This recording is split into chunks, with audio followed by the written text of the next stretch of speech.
Hello hello, बोलिए आदि शक्ति दुर्गे माता की जय। बोलिए बजरंग बली की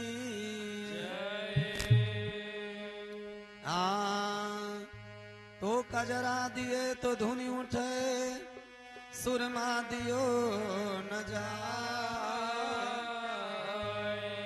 जिन नयनन प्रभु आप बसे, तामे कौन समाए। दो लाइन भगवान भोलेनाथ के चरणों में कहना है। भोले बाबा डमरुआ बजाओ ना। भोले बाबा डमरुआ बजाओ ना। आज डमरू बजाने की रात है। भोले बाबा डमरुआ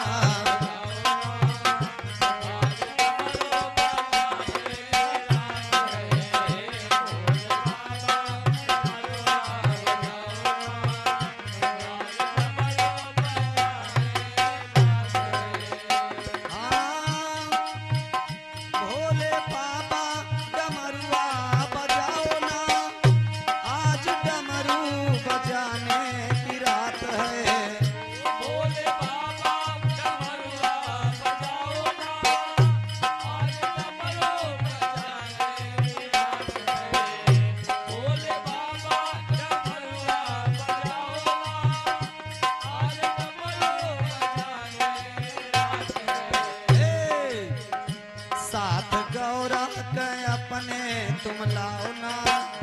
साथ गौरा के अपने तुम लाओ ना। आज वादा निभाने की बात है।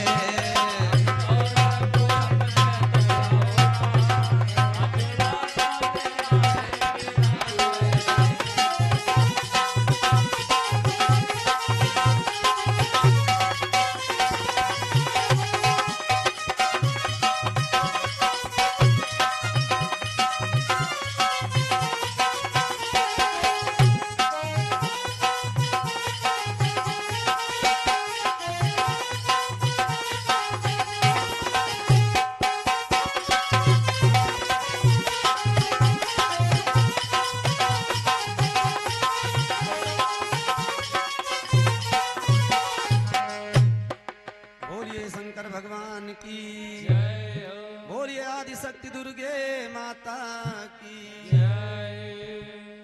और अभी हमारे सहयोगी भैया ने बहुत ही अच्छा भजन गाया, बहुत अच्छा प्रसंग गाया। और एक प्रश्न फिर किया कि जयद्रथ के पिता का नाम क्या था। भैया ने हमारे बताया भी, बृहदक्ष क्या बताया है। और शंकर जी से और जयद्रथ के पिता से क्या संबंध था। अर्जुन ने शीश काटा और जब शीश गिरा तो 100 टुकड़े हो गए उनके पिता के। वो अरे खलीफा, यह इतना जवाबी गावा जाते हैं। अरे आपने टीवी सीरियल में भी देखा होगा, महाभारत में देखा होगा। भगवान श्री कृष्ण ने अर्जुन को सावधान किया था और बताया था कि शीश कहीं रास्ते में या जमीन पे गिरना न चाहिए। भगवान भोलेनाथ का वो भक्त था, वो सिंधु नरेश भी जिसे कहते थे, जिसे सिंधु नरेश भी कहते थे। जयद्रथ के बाप का सिंधु नरेश भी नाम था। और अर्जुन ने जब बाण मारा तो सीधा वो हाथ दोनों अंजूरी किए हुए हाथ पसारे, मालूम पड़े समाधि में लीन है। उके अंजूरी में जाके शीश गिरा, अलग नहीं गिरा रहा, उके 100 टुकड़े हो गए। और वो जैसे अंजूरी में गिरा उसी के साथ वो भस्म हो गया था। अंजूरी में हाथ गोदी किए हुए और ध्यान लगाए हुए था। और जैसे शीश कट के अर्जुन के बाण के द्वारा गया, उसके हाथों में जाके अंजूरा में गिरा, वैसे उसका पिता उसी शीश के साथ में भस्म हो गया। ये शंकर जी खुद उसे वरदान दिए थे, उनसे वरदान मांगा था कि मेरे बेटे का शीश जमीन पे न गिरे। नहीं, उसके 100 टुकड़े तो जमीन पे अर्जुन ने गिरने ही नहीं दिया। उसके हाथों में जाके गिरा, वो स्वयं सिंधु नरेश साथ में भस्म हो गया। और हमारे खलीफा जो अपने आप को व्यास कहते हैं, भागवत भी कहते हैं, इन्होंने अभी गाया है चक्रव्यूह की लड़ाई। चक्रव्यूह की लड़ाई में इन्होंने गाया, आप लोगों ने सुना होगा दादा। अभी तो कहा था ना यूट्यूब लौटार के दिखा दीजिए। चक्रव्यूह की लड़ाई में जब अभिमन्यु गया सुभद्रा नंदन, इन्होंने बताया कि जाते जात द्रोणाचार्य को प्रणाम किया। द्रोणाचार्य कौने फाटक पर हैं? 7 फाटक थे चक्रव्यूह में। कौने फाटक पर को रहा ये तुमका मालूम नहीं है। पहले द्रोणाचार्य से भेंट नहीं हुई। मैं 60 में बता दूं, पहले पे जयद्रथ था, दूसरे पे गुरु द्रोणाचार्य, तीसरे गेट पर कर्ण मौजूद था, चौथे पर कृपाचार्य, पांचवे पे अश्वत्थामा, छठे पर भूरश्रवा और 7वें पे दुर्योधन। ये सब नहीं मालूम हो, बनते हो अपने आप को वेद अभ्यास समझ रहे हो। हमका हल्के में लिए हैं और कहा थे कि हम खुद बतेबे। अरे जो प्रश्न किए वो सब हमका मालूम है। तो पहले तुम्हारे निर्गुण का जवाब। दौरा दौरा घूमे गंवार मन गदहा, यानी यहाँ महाभारत का गीत हो रहा है, निर्गुण गावे कोई जरूरत नहीं रहे। लेकिन जब अब कोई इधर उधर के कुछ नहीं रहेगा तो साँचा दिलाओ यह गिलगट्टी उड़ा दी, मतलब कुछ गाय दी हम। तो कहना है दोहा हमारी तरफ से निर्गुण में। सुनो उपेंद्र भैया। हाय अरे बड़े गजब की भैया बात है, और गजनीपुर दियो छोड़ी रामा, गजनीपुर दियो छोड़ी रामा, और गजनीपुर दियो छोड़ी रामा। बड़े गजब की बात है और गजनीपुर दियो छोड़ी, अरे घूमती कौने फेर महा, और चिंता चादर ओढ़ी रामा, चिंता चादर ओढ़ी रामा, और का चिंता चादर ओढ़ी रामा। ज्यादा हल्के में न ले हो, तुम्हारे पिताजी गावत रहे, उन्होंने से हम गाना गाइत रहे, और तुम आए उनके लड़का, तो यू वो गुड़ ना है जो चींटा खा जाए। इनके पिता काशी रामो गए हैं हमसे। तो कहना है बड़े गजब की बात है, गजनीपुर दियो छोड़ी, घूमत कौने फेर माओ चिंता चादर ओढ़ी, तो चिंता चादर ओढ़ी साथ मां लायो लेडुआ, चिंता चादर ओढ़ी साथ मां,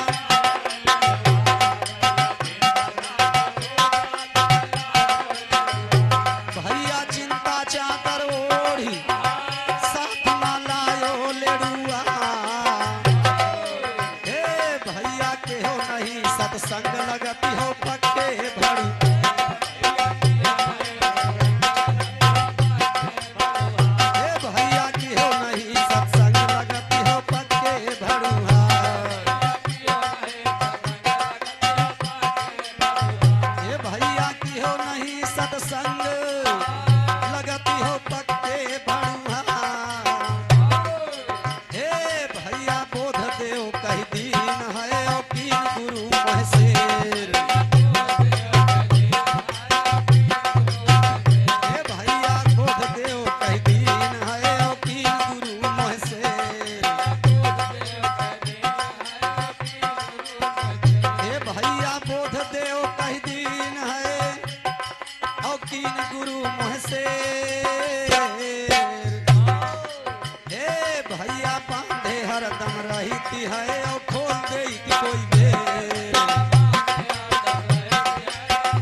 पहले सोच लेना चाहिए कि अगर हम कहेंगे तो उन्हों कही हैं। हमने कोई गलत बात आपको नहीं कहा, और यू निर्गुण गावे कोई जरूरत नहीं रहे। हमने कोई निर्गुण नहीं तुमको सुना दिया, हमने तो गीत दिया था, जैसे आप फिल्मी और भोजपुरी उड़ा रहे हो।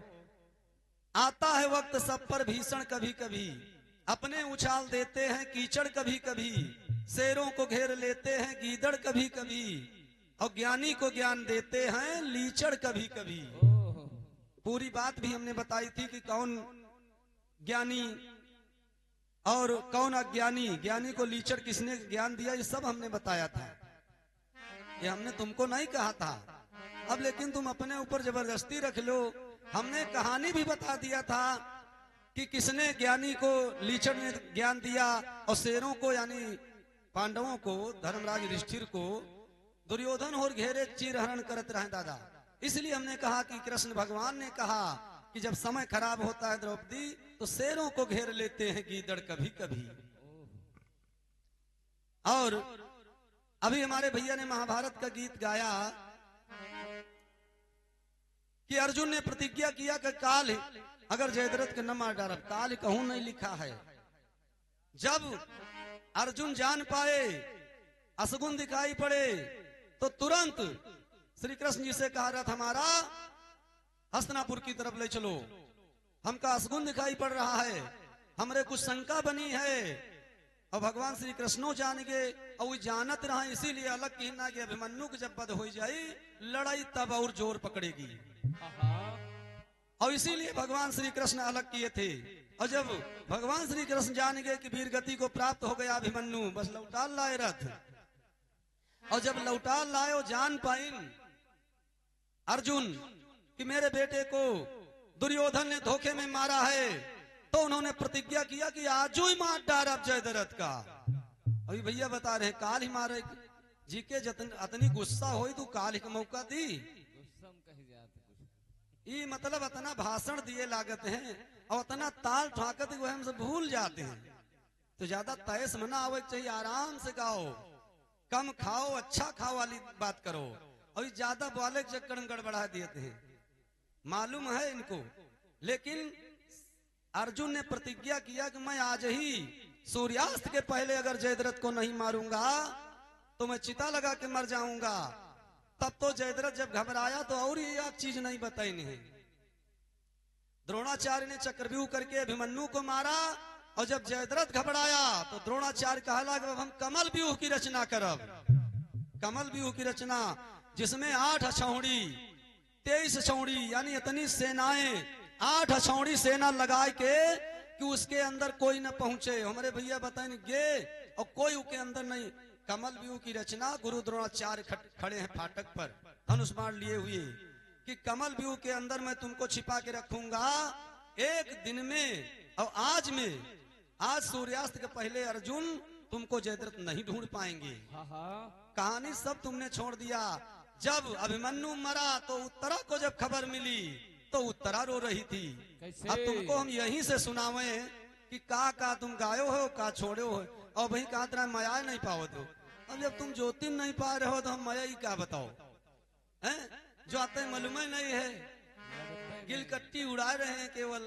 तो कहना है पहले बैरगिया धुन पर उपेंद्र के लिए केवल।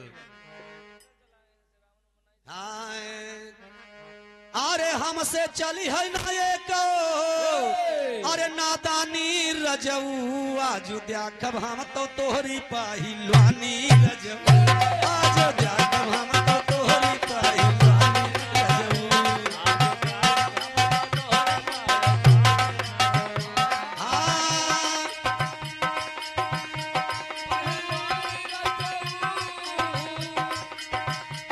पहिलवानी रजऊ पहिलवानी रजऊ आज देखब हम तो तोहरी पहिलवानी रजऊ।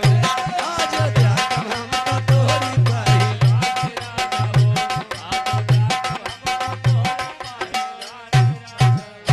आज पहलवानी देख लिया आपकी कत्ता महाभारत में तुम ज्ञानी हो। जब अभिमन्यु का मरण पांडव लोग तो जान पाए, लेकिन जब उत्तरा जान पाई राजा विराट की वही कन्या उत्तरा की पत्नी यानी अभिमन्यु की पत्नी जब जान पाती मेरे पति वीर गति को प्राप्त हो गए हैं, हाँ हाँ। तो रो रही है और कहती क्या है? क्या कहती है? क्योंकि लड़ाई के मैदान में जाते समय, चक्रव्यूह की लड़ाई में जाने के समय अपनी माता से, सुभद्रा से और अपनी पत्नी उत्तरा से ये कह करके अभिमन्यु गया था कि माता जी मैं लौट करके आऊंगा तो तुम्हारे सपनों को साकार बनाऊंगा। हाँ हाँ।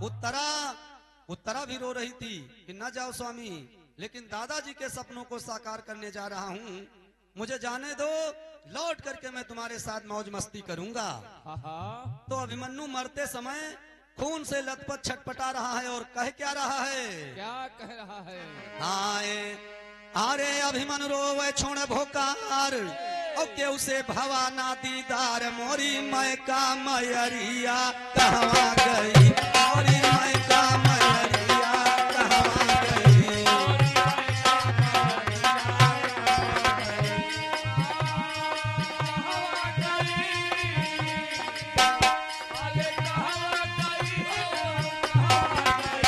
मोरी मैं का मैरिया कहवा गई।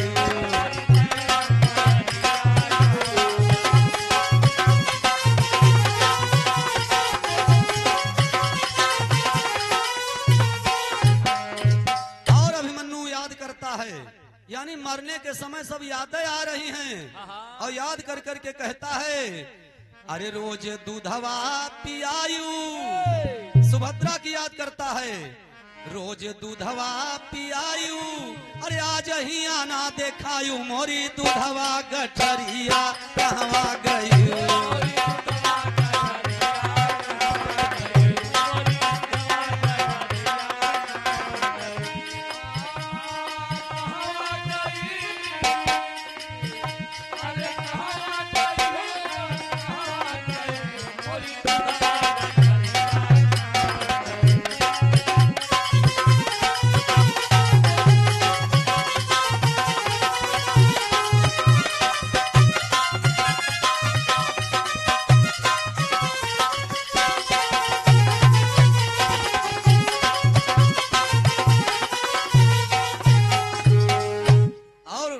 सुभद्रा की याद करके और अभिमन्यु याद करता है, हाँ हाँ। हम कैसे जिया सुलायू, अरे पिया पिया तू बुलायू, मोरी उत्तरा गुजरिया कहवा गई, मोरी उत्तरा गुजरिया कहवा गई।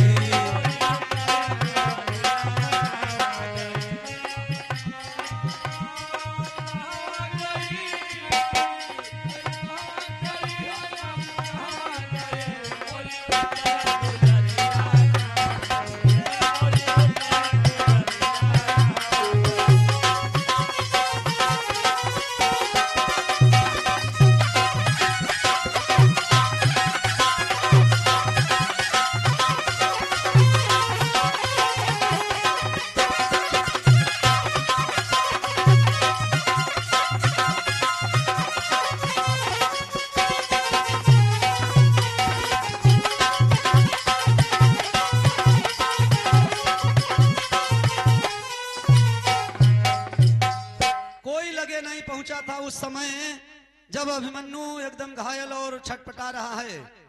भीम, नकुल, सहदेव, धर्मराज, युधिष्ठिर ये कोई नहीं पहुंचे तो अभिमन्यु याद करता है कि ए दादा भीम, तुमने मुझसे वादा किया था 7वां फाटक मैं अपनी गदा से तोड़ूंगा। और हमारे राजेश यादव एमएलसी समाजवादी पार्टी से भैया जी के द्वारा हमारे भजन मंडल को 501 रुपए का दान। कृष्ण कन्हैया करें कल्याण, बोलिए भक्त और भगवान की जय। भीम की याद करके अभिमन्यु कहता है, अरे अपन भूल गया वादा, अपन भूल गया वादा, कहाँ गया भीम दादा, तोरी सेना लश्करिया कहाँ गई, तोरी सेना लश्करिया कहाँ गई।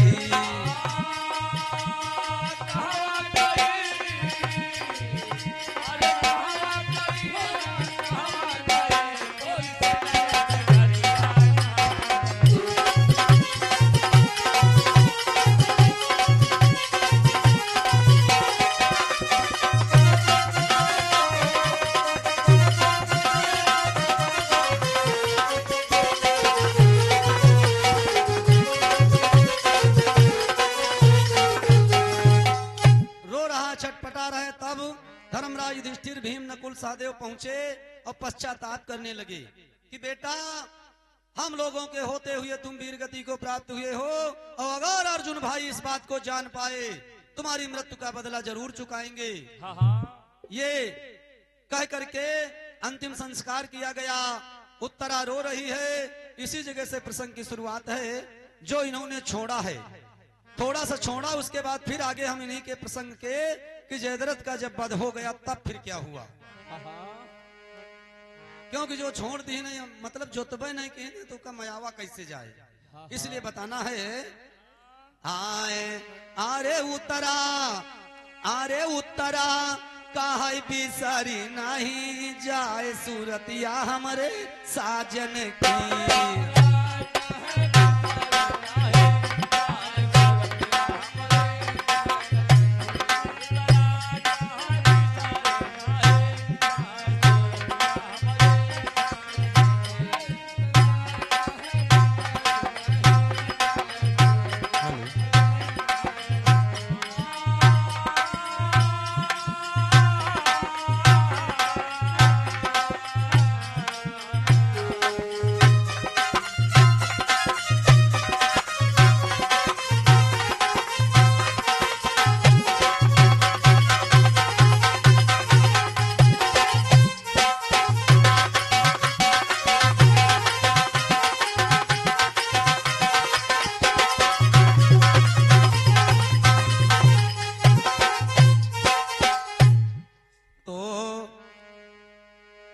राजा विराट की सुता उत्तरा नाम कहाई।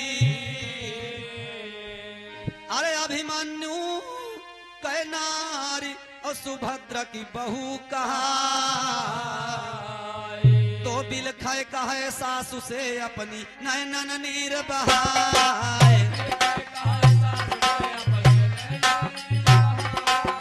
बिलखय कहे सासु से अपनी नैनन नीर बहाए।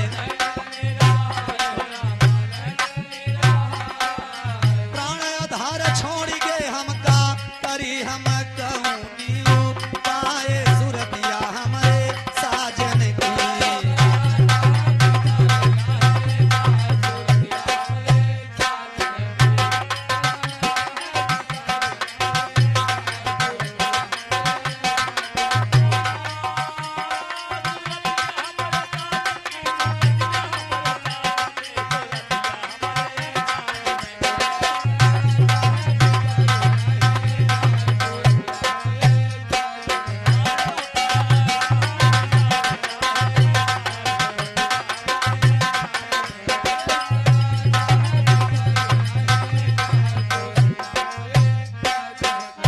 सुभद्रा से रो रो करके उत्तरा कह रही है कि हमारे साजन की सूरत हमारे हृदय में समाई है, हमको याद इतना आ रही है कि भूल नहीं रहा है। हाँ हाँ। उत्तरा रो रही है। उत्तरा का रो रो करके बुरा हाल हुआ और अर्जुन का भी चित्त एकदम इतना पुत्र के प्रति मोह है।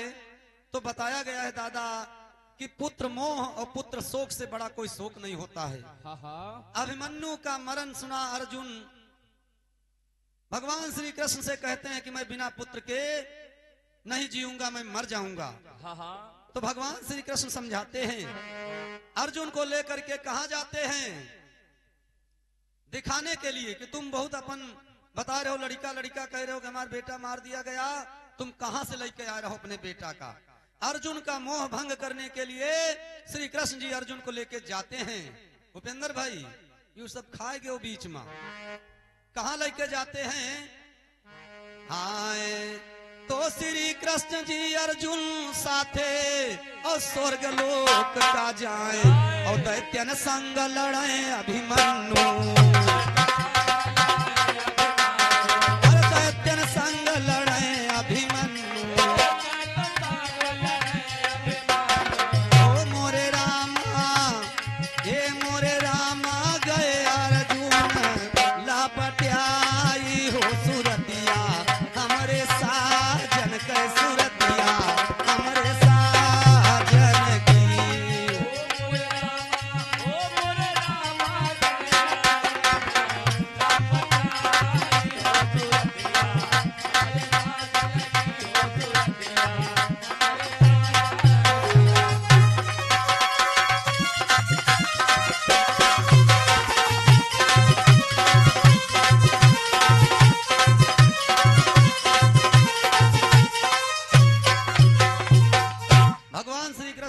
लेके गए और स्वर्ग लोक को जब पहुंचे तो वहां युद्ध हो रहा था और भगवान श्री कृष्ण ने कहा अर्जुन देखो ये देखो अभिमन्यु लड़ रहा है। हाँ हाँ भगवान श्री कृष्ण ने जब देखिए दिखाया तो अर्जुन दौड़ के गए और अभिमन्यु के लपटाए गए तो अभिमन्यु कहला दूर रहो हमसे, कहला दूर रहो हमसे, लगे ना हमरे। और क्या कहा है अभिमन्यु ने, हाँ हाँ हाय तो ना तुम पिता हमारे आयु और ना हम पुत्र तुम्हारे और आन चंद्रमा के हम लड़िका, आन चंद्रमा के हम लड़िका, कि अब तो बुद्ध है नाम हमार सुरतिया साजन की रामा।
जैसे भगवान श्री कृष्ण ने अपनी माया के द्वारा ये सब दिखाया अर्जुन का मोह दूर करने के लिए, मोह भंग करने के लिए।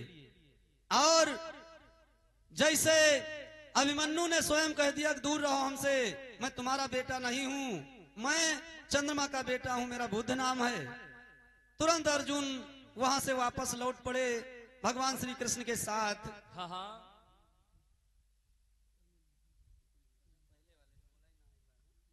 और हमारे प्रमोद दुदहा जो यहीं शिवपुरी निवासी हैं, जिनके द्वारा 201 रुपए का दान कृष्ण कन्हैया करें कल्याण बोलिए भक्त और भगवान की जय। और जब अर्जुन को लेके भगवान श्री कृष्ण वापस लौटे तो अर्जुन को क्रोध आया और धर्मराज युधिष्ठिर भीम इन लोगों ने बताया भी कि अभिमन्यु को कैसे मारा है कौरवों ने, धोखे से धोखा देके। और एक बात और धोखे की वहां पे आई थी, दुर्योधन ने धोखा अभिमन्यु से और किया कि बेटा तू जैसे अर्जुन का बेटा है वैसे मेरा बेटा है, तू मेरा भतीजा लगता है, मैं तुझसे युद्ध नहीं करूंगा। तब उसने अस्त्र शस्त्र छोड़ दिया और दुर्योधन ने मिल करके उसको मरवाया। जयद्रथ और भूरिश्रवा ये सब मौजूद थे। तो अर्जुन ने तब प्रतिज्ञा किया और क्या किया, आए अरे अर्जुन प्रश्न किहनी अपने मन और राखिनी मन ठहराए और जो जयद्रथ मरी नाया जी,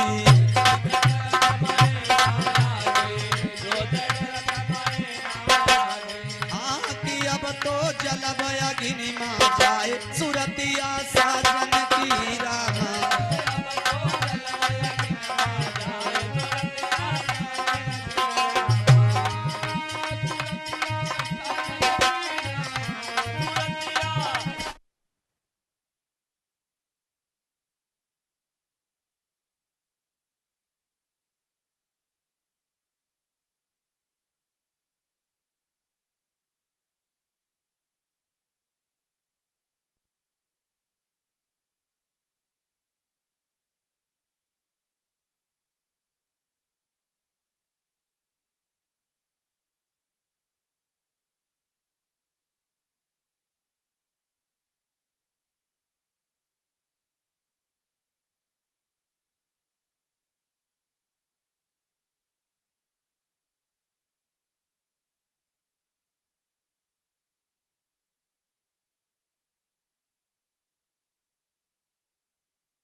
हेलो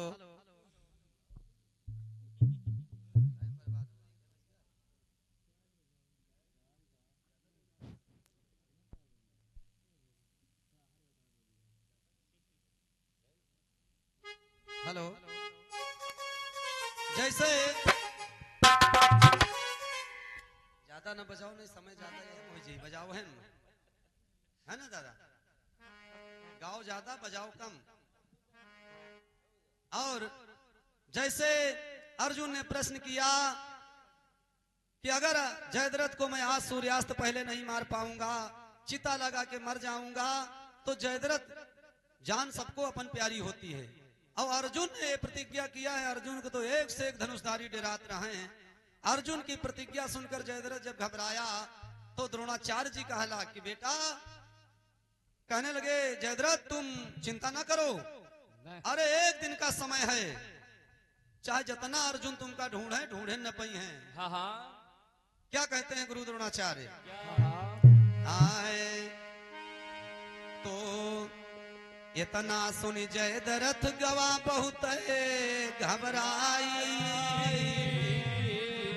अरे द्रोणाचार्य तब कहें ले अब हम तुम्हें पचा,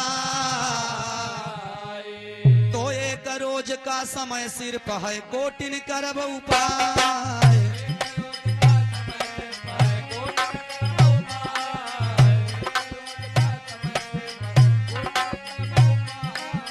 कमल व्यूह कई रचना करके वही मार रखबै छी, पाए सुरतिया हमरे साजन की।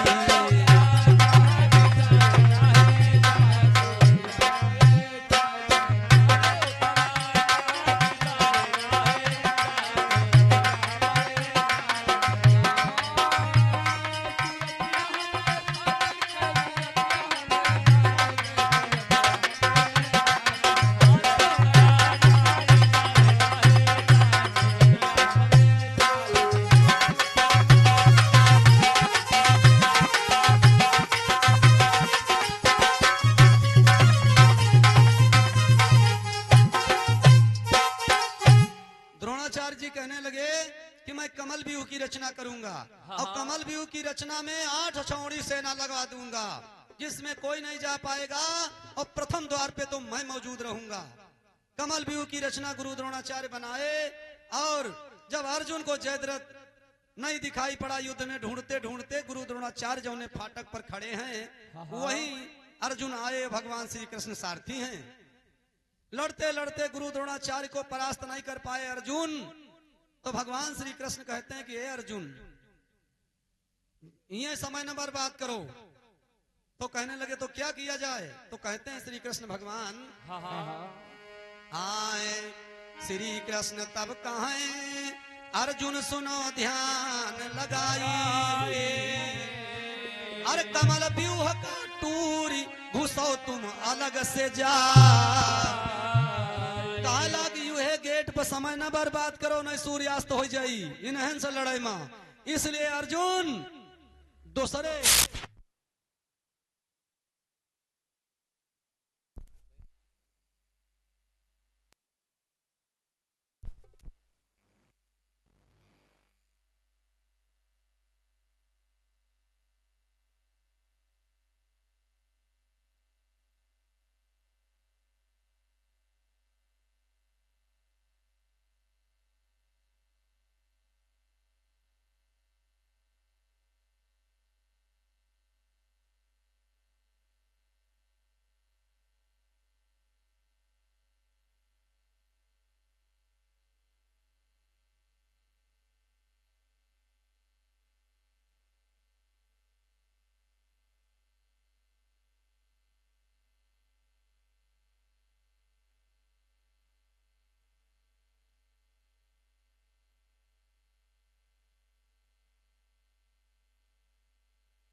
हेलो कहने लगे गुरु द्रोणाचार्य को परास्त करना आसान नहीं है अर्जुन, इसलिए कमल व्यूह को तुम अलग गेट से अंदर प्रवेश करो, क्योंकि आए कहें कृष्ण तब अर्जुन सेनी, और सुन ले ध्यान लगाए, और गुरु से हार शरम कुछ नहीं, गुरु से हार शरम कुछ नहीं। अब तो घुसो अलग से जाए सूरतिया साजन की रामा।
अर्जुन, गुरु से हार मानना कोई शर्म की बात नहीं है, इसलिए तुम यहाँ समय बर्बाद न करो, दूसरे दरवाजे से घुसो।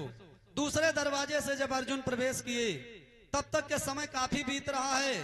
धर्मराज युधिष्ठिर बहुत घबरा रहे हैं कि अगर जयद्रथ नहीं मिलेगा तो अर्जुन अपनी प्रतिज्ञा से ही चिता में भस्म हो जाएंगे। इसलिए धर्मराज युधिष्ठिर ने भीम को भेजा कि जाओ पता लगाओ कि अब वही जयद्रथ मिला कि नहीं मिला। जब भीमसेन आए ढूंढने तो द्रोणाचार्य फाटक पर खड़े हैं। जब अर्जुन हार मान के दूसरी तरफ चले गए तो गुरु द्रोणाचार्य के और मालूम पड़े अहंकार आ गया। तो भीमसेन कहते हैं कि गुरुदेव प्रणाम आपको मैं करता हूं, मुझको इस दरवाजे से, इस फाटक से, इस गेट से मुझको अंदर प्रवेश करने दो। तो द्रोणाचार्य देखिए जवाब क्या देते हैं भीमसेन को। आए भीमसेन तब तो द्रोणाचार्य तब कहें, भीम सुनो ध्यान लगाई, अरे अर्जुन गे हैं लौटी सुनो तुम ध्यान लगा। कहला इस दरवाजे से अर्जुन को तो हम जाए नहीं देना है और तुमको आयु जो इस दरवाजे से चले जाई हो। तो भीमसेन देखिए क्या जवाब देते हैं। आए तो इतना सुन के भीमसेन तब और कहे बचन समझाए, और धोखे रहे हो न तुम अर्जुन के, हाँ धोखे रहे हो न तुम अर्जुन के, कि अब तो यह गली हम जाए सूरतिया साजन की रामा, कि अब तो यह गली हम।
अर्जुन के धोखे में न रहना, मैं इसी दरवाजे से जाऊंगा।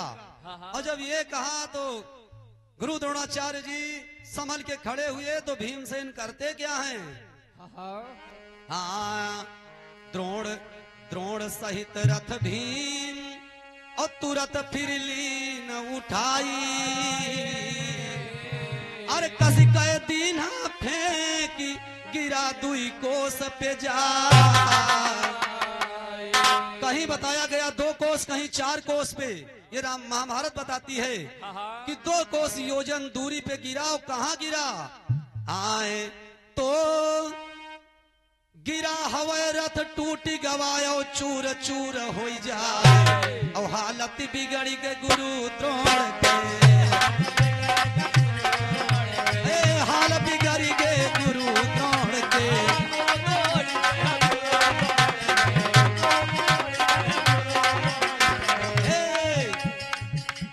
अब तो लेकिन प्राण बच जाए सुरतिया साजन की रात।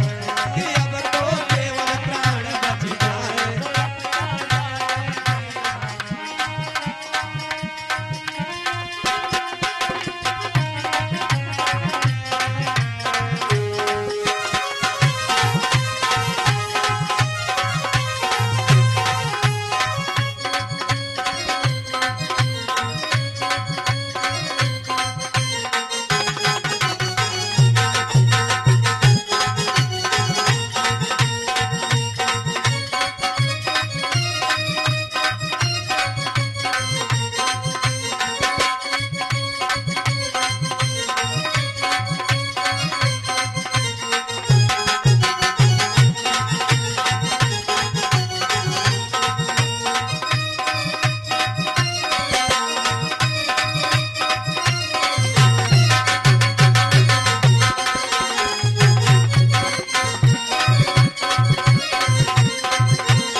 शिव जी की शरण में कहीं बताया गया गिरा रथ तो केवल जान नहीं निकला और सारी दुर्दशा हो गई। भीमसेन के बहाने पर रथ समेत गुरु द्रोणाचार्य को उठा के फेंक दिया और कवन व्यूह में मुख्य द्वार से प्रवेश किया। मुख्य द्वार से जब प्रवेश किया अंदर, और उसी दिन बताया गया है कि भीमसेन लड़ते लड़ते जब पहुंचते हैं अंदर, तमाम योद्धाओं को मारते हुए, तो इधर हमारे भैया जी पूरी कहानी गा ही चुके हैं। जयद्रथ का वध इन्होंने सुना दिया है। और लड़ाई लड़ते लड़ते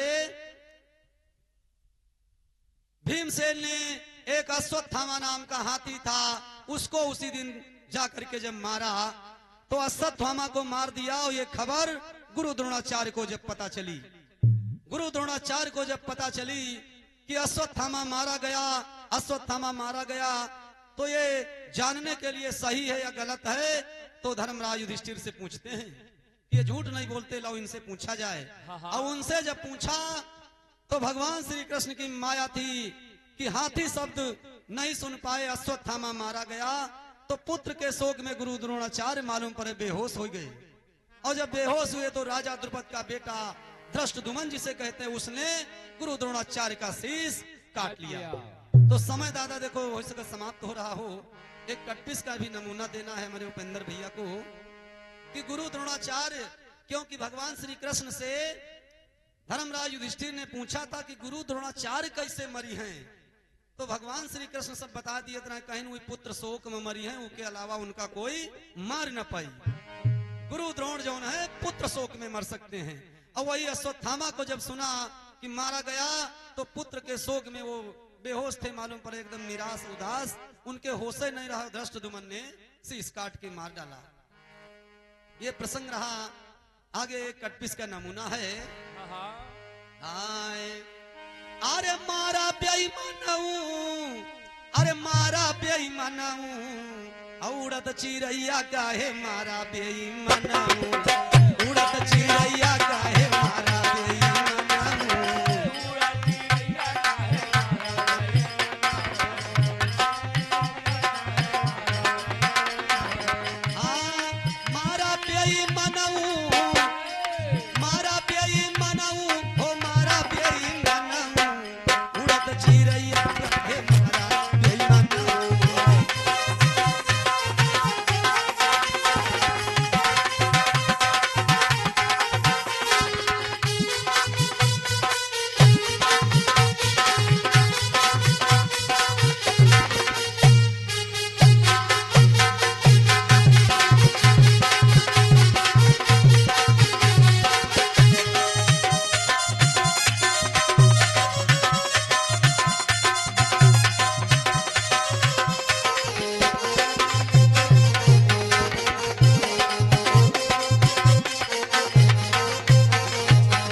बेईमानऊ। हाँ हाँ अरे बागा में मारा बगीचा में मारा, बागा में मारा बगीचा में मारा।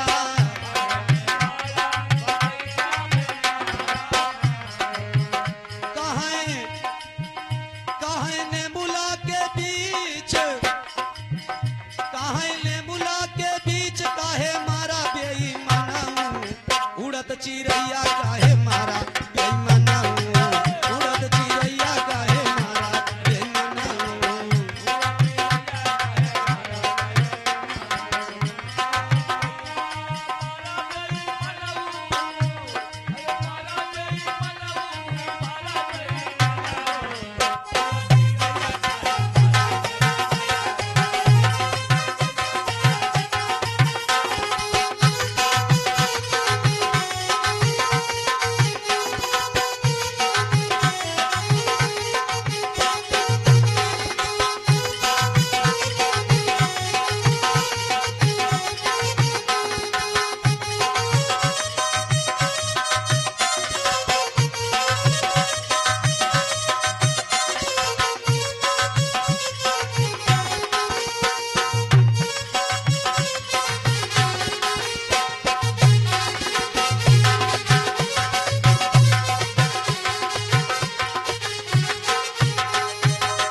बताया गया बागा में मारा बगीचा में मारा, नेमुला के बीच काहे मारा बेईमानऊ। अगले अंतरे में लिखा है कवि ने, हाँ हाँ अरे महला पे मारा तू महला पे मारा, महला पे मारा।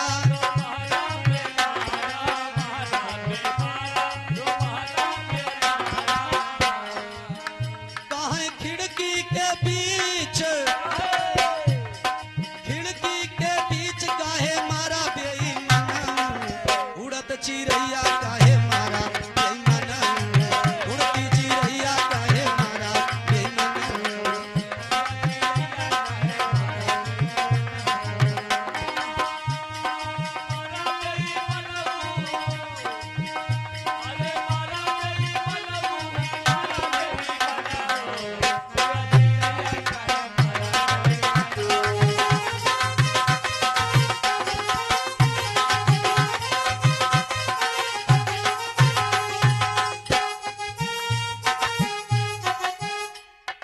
और हमारे श्री महावीर भैया जी जो यहीं शिवपुरी निवासी दिए हैं 51 रुपए का दान। और हमारे अवधराम भैया जी शिवपुरी निवासी हैं, भजन के प्रेमी हैं, दिए हैं 101 रुपए का दान। बोलिए भक्त और भगवान की।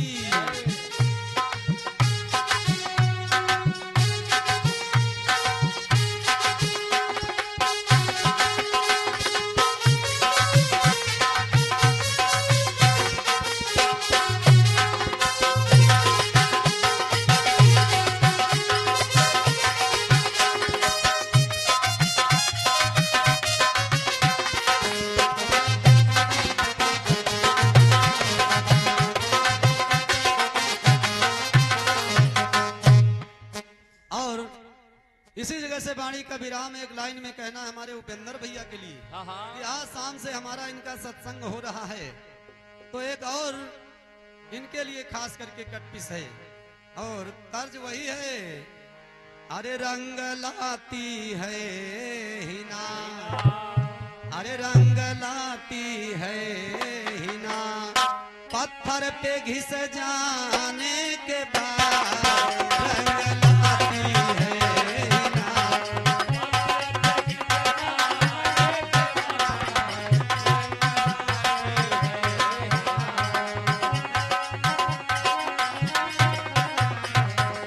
लेकिन यहाँ कहते हैं कि रंग लाती है हिना, हिना कहते हैं मेहंदी को, तो मेहंदी में रंग आता है जब पत्थर पे घिसी जाती है। लेकिन यहाँ मेहंदी से ना मतलब है ना पत्थर से मतलब है, मतलब है हमारे सहयोगी खलीफा से, उपेंद्र जी से। अरे याद मुझको तुम करोगे, याद मुझको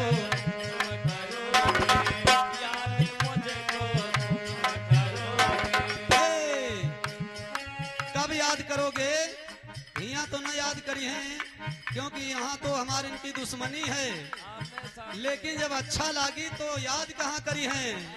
अरे याद मुझको तुम करोगे अपने घर जाने के बाद, याद मुझको तुम करोगे।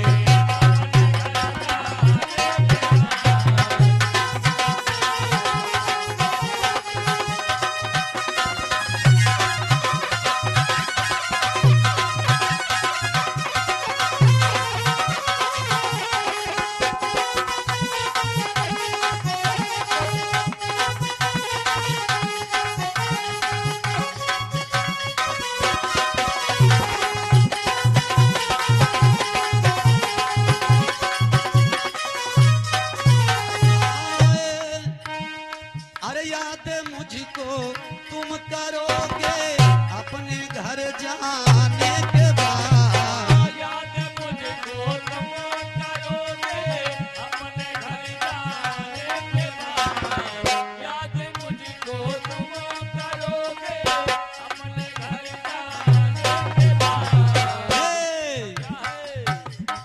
अरे क्या बचेगा पास तेरे,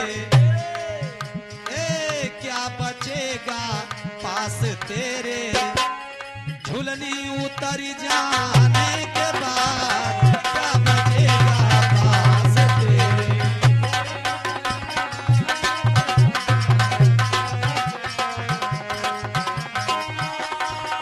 क्या बचेगा पास तेरे, झुलनी उतर जाने के बाद, क्या बचेगा पास